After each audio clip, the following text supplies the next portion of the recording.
Ladies and gentlemen, we are back with another amusing edition of Sports Fellas Daily Updates, and I'll talk extensively from the camp of the Flying Eagles of Nigeria. Head coach of the team has spoken about their group opener defeat to Norway, and South Africa Football Association has finally responded to FIFA's decision by docking them points and goals. We're going to check out the vivid description of their letter issued, and I also talk extensively from the camp of the Golden Eagles, Nigeria National Under-17 boys. Tonight is going to be Ghana National Under-17 versus Nigeria National Under-17. Before I proceed with the details of the stories coming up, if you are new on this platform, please subscribe to the channel, hit on the post notification bell for more updates.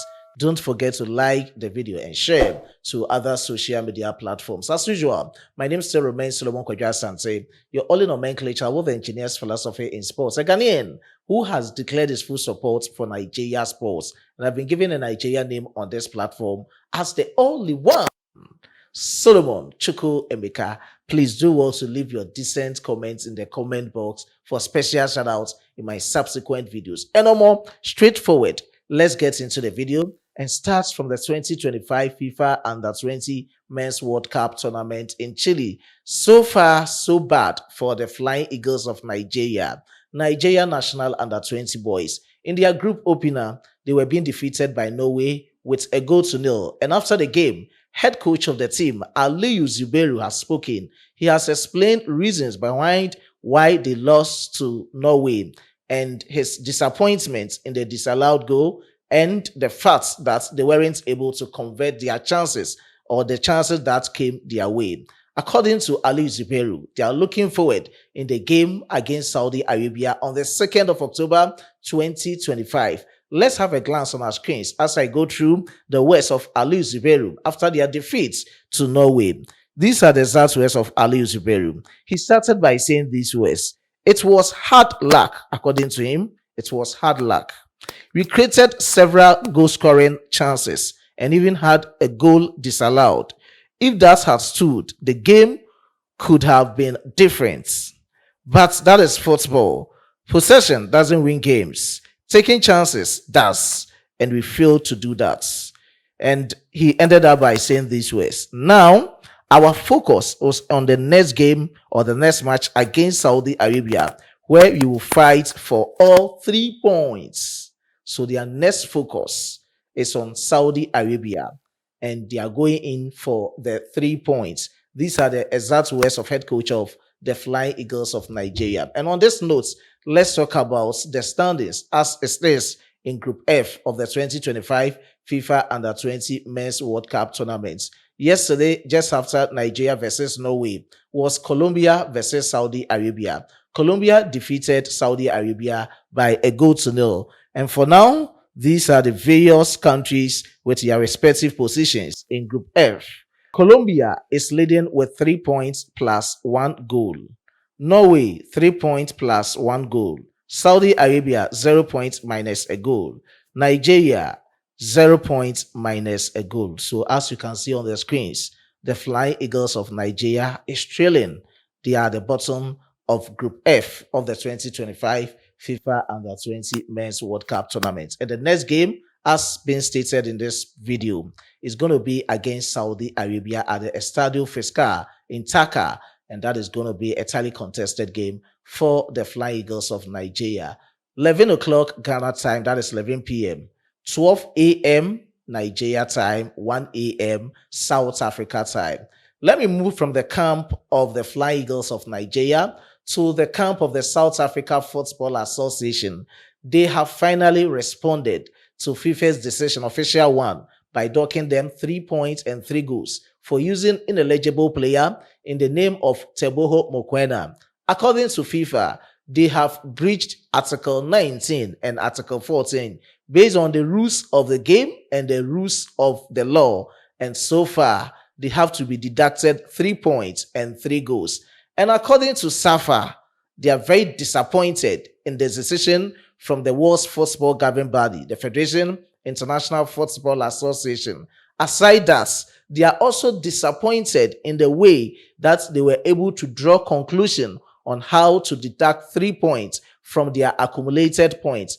According to them, it was one manner pattern. They should have contacted them to know their knowledge about the decision before they come out with the official communique.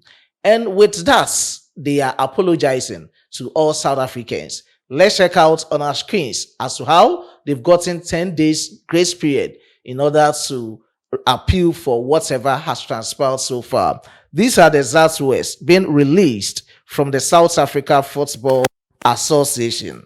As SAFA, we are deeply disappointed with this unprecedented outcome, noting that it was delivered by a single member panel without reasons and without affording the association an opportunity to present legal arguments. The association confirms that we have requested written reasons for the judgment and intend to lodge a formal appeal with the FIFA Appeals Committee within the prescribed 10-day period under FIFA's disciplinary rules. These are the exact words with the continuation. Despite the outcome, the association emphasizes its continued commitment to supporting Bafana Bafana in their qualification campaign. The players and the technical team have worked extremely hard to reach this stage, and we remain focused on ensuring they secure maximum points in the matches ahead.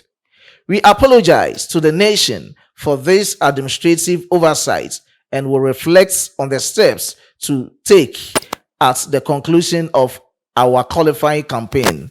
Finally, we call on all South Africans to rally behind the team during this final and crucial stage of the qualifiers. So these are the exact words, an official communique released by the South African Football Association. And I've given you the vivid description of what it entails. And you can also drop your decent comments in the comment box. What is your opinion about this? They are very disappointed in FIFA for docking them 3 points and 3 goals. They went ahead without their knowledge. And this time around, they are using the 10-day grace period to appeal towards what has been going on with respect to South Africa football. And that's coming in from the camp of the South Africa Football Association. Away from their camp is to the camp of the 2025 Wafu Zombie Under-17 Championship in Ivory Coast. We are still in the competition, and so far, so good. We are into the semi-final. God willing, 3 p.m. this afternoon in Cote d'Ivoire is going to be the host country, Ivory Coast, versus Burkina Faso.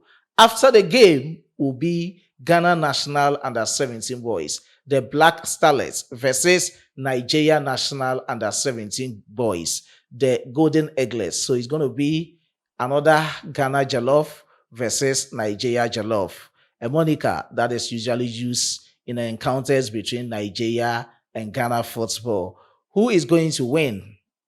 Whatever will happen, you try as much as you can to give you the highlights on this platform. So just keep it locked to Sports Filler and you enjoy all the latest updates surrounding Nigerian sports, especially with the Wafu Zombie Under-17 Championship in Ivory Coast. Let me just go through their flyer and give you the exact description of what they are talking about. So as I stated, 7 p.m.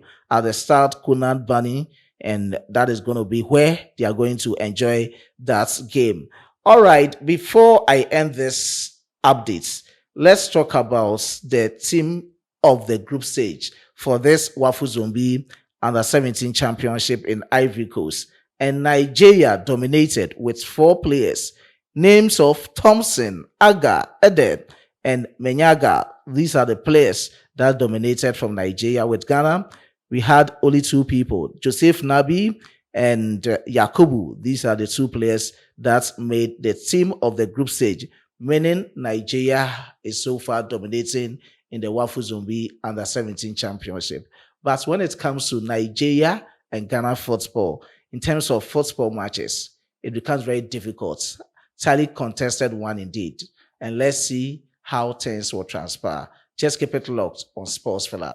I was being supported by my hardworking chief editor, Emmanuel Kwame Asiedu, and my amazing graphic designer, Dominic. Before I take a leave of you, let me give special shout out to these amazing commenters in the comment box.